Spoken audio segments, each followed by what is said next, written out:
Não que eu concorde com banqueiros, mas como disse o Barão de Rothschild, compre quando houver sangue nas ruas, mesmo que o sangue seja seu.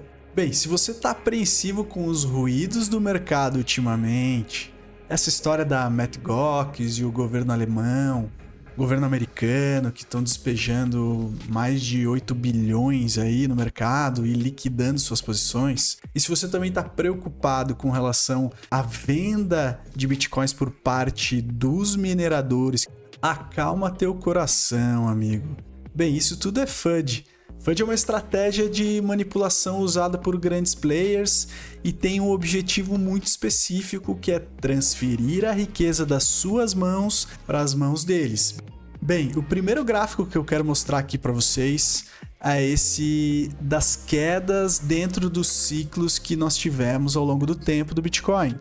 Em azul a gente consegue entender que em 2015 e 2017 nós tivemos quedas acentuadas de até 30% nessa pernada de alta. Já em 2019 e 2021, essas quedas foram bem mais intensas, justamente porque também tivemos no meio do caminho o C19, então as quedas foram de 25% a 50%, ultrapassando essa linha pontilhada dos 40% negativo. E é aqui que realmente muitas pessoas ficam com medo e acabam não aproveitando as oportunidades. E aqui no ciclo desse momento, de 2023, 2024 e 2025 também, futuramente, nós podemos perceber que as quedas foram bem menores, quedas de 15% até 20%. Mas realmente muitas pessoas ainda acabam ficando com medo e acabam vendendo suas posições, como eu falei. E isso representa, essas quedas menores, representam que o mercado realmente está amadurecendo, com pessoas segurando um pouco mais, entendendo que o Bitcoin é para você enxergar no médio e longo prazo, e também a consolidação da entrada dos institucionais no ecossistema do Bitcoin. Isso também ajuda a amadurecer o ecossistema. Então, na minha visão, eu acho que a gente está entrando numa nova era onde as quedas são menos acentuadas e a volatilidade vai cada vez diminuir.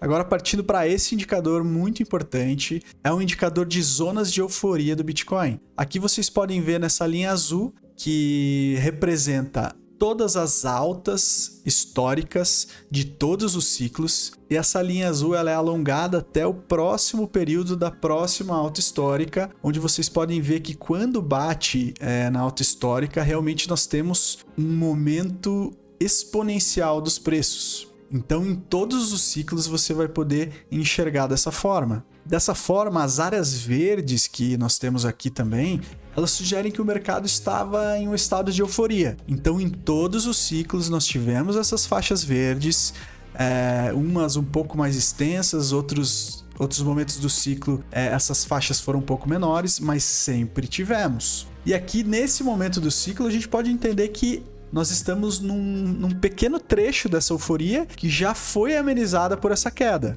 Já essa linha laranja que nós podemos ver aqui é o MVRV. O MVRV é um indicador já muito conhecido no mercado, é uma métrica que compara o valor de mercado do Bitcoin com o seu valor realizado. Para você entender um pouco melhor, nós temos aqui uma base que é o número 1, então tudo que fica acima de 1 é lucro e abaixo de 1 é prejuízo. Então, para que fique um pouco mais claro, quando o MVRV está, por exemplo, em 1.5, quer dizer que 50% na média dos detentores de Bitcoin estão com 50% de lucro. Já essas linhas azul pontilhada e vermelha pontilhada, elas representam um desvio padrão médio do MVRV. Então, sempre que o preço está extremamente esticado nos ciclos de alta, vocês vão notar que o MVRV também está lá em cima. Então é uma métrica muito interessante para a gente poder analisar os momentos de oportunidade de compra e oportunidade de venda, se é esse o seu objetivo. Podemos notar aqui que no ciclo anterior, o MVRV entrou aqui nessa camada e ela bateu chegando a extrapolar essa camada da linha pontilhada vermelha. E agora, no momento que nós estamos, no dia 29 de junho, vocês podem ver que o MVRV bateu 2. Então isso quer dizer que, na média, a maioria dos detentores de Bitcoin estão com um lucro de 100%. Isso quer dizer que ainda temos um momento interessante de entrada, obviamente respeitando o seu apetite a risco, mas isso quer dizer que nós estamos entrando ainda no mercado de alta. E que não é para você se preocupar porque ainda não entramos nas faixas de preço onde as pessoas ficam extremamente eufóricas. Bem, partindo aqui para mais um gráfico muito interessante, porque ele se baseia no sistema de mineração, então a gente está falando aqui dos mineradores. Essa métrica se baseia nas receitas e nos lucros dos mineradores. Bem, aqui essa linha preta, obviamente, é o preço do Bitcoin. A linha laranja, o indicador Pull Múltiplo ao longo do tempo. E a linha verde e vermelha pontilhada, ela representa também os desvios padrões desse indicador. Já essas linhas laranjas, elas representam um período, um momento onde o Pull Múltiplo está acima de um certo limite. Ou seja, num momento onde existe uma alta muito forte em determinados picos de euforia. Já essas faixas aqui azuis, elas mostram que o Pull Múltiplo está abaixo de um certo limite. Ou seja, também momentos importantes e oportunidades de compra, como vocês podem ver.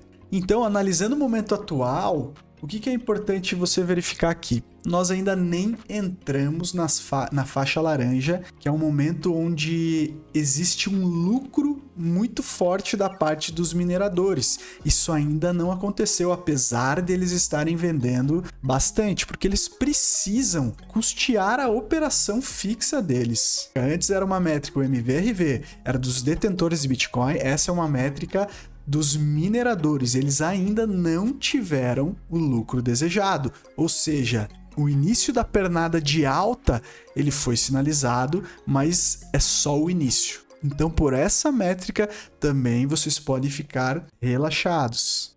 Mudando aqui para uma outra métrica muito interessante, porque aqui podemos ver a escassez matemática do Bitcoin, isso é maravilhoso. Então nós temos aqui essa área laranja, ela representa quantidade de Bitcoin em circulação, tá? Então desde o seu início até nos momentos atuais. E essa linha azul, ela representa a quantidade de Bitcoin que ainda não foi minerada. Então nós temos pouquíssimos Bitcoins aqui para serem minerados, comprovando a escassez matemática do Bitcoin. E essa linha vermelha é a quantidade de Bitcoin minerada por dia. Então, como vocês podem ver, aqui em 2016, ao final, em julho mais ou menos de 2016, eram minerados praticamente 3.705 Bitcoins por dia. Então, quando ocorre o halving, os mineradores começam a minerar a metade praticamente desse número, chegando aqui em patamares de 1.700 a 1.600 bitcoins por dia. E por que é importante a gente analisar esse indicador de escassez? Justamente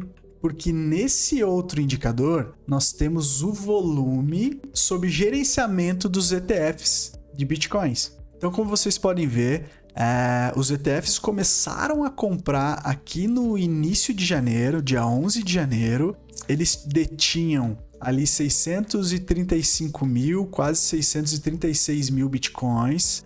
A Grayscale, que é o GBTC, começou a vender os bitcoins, obviamente. E aí a BlackRock, Fidelity, entre outros ETFs, começaram a acumular os bitcoins. Então vocês podem ver nessa faixa como eles foram comprando ao longo dos dias. Só para vocês terem uma ideia, no início, o IBIT, que é o Bitcoin da BlackRock, eles detinham 2.414 Bitcoins. Agora, no momento atual, eles têm cerca de 314 mil Bitcoins. E um dos indicadores mais interessantes aqui dentro desse gráfico é você poder analisar de forma separada. Então, nessa linha azul, você pode ver o acúmulo de Bitcoins por parte de todos os ETFs, menos o GBTC, que é da Grayscale. Então, no começo, eles detinham um pouco mais de 16 mil Bitcoins, para hoje eles deterem cerca de quase 600 mil bitcoins na sua totalidade. Cara, isso é muita coisa. Obviamente que no começo eles foram acumulando muito mais e depois eles foram reduzindo as suas compras. Mas essa redução nas compras pode ser por um motivo que pode ser explicado. Essas grandes gestoras, elas não podem vender de forma ativa os produtos em Bitcoin, ou seja, o ETF de Bitcoin.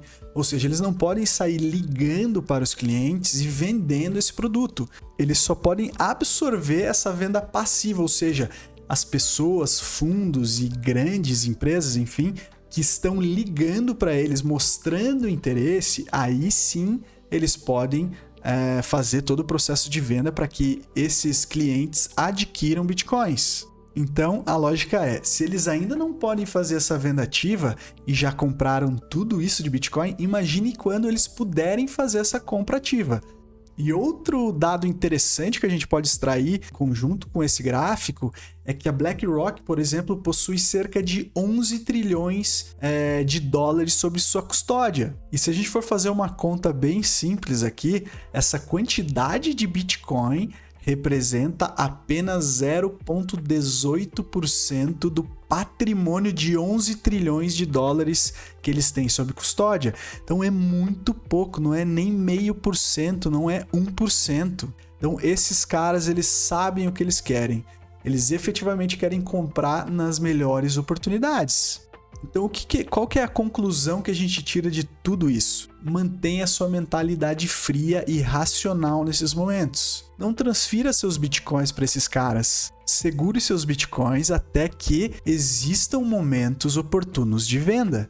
Bem, galera, então é isso. Eu espero que esse vídeo tenha te ajudado e depois dessas métricas, deixa o like para mim e vai dormir relaxado, tranquilo. Um grande abraço, até mais!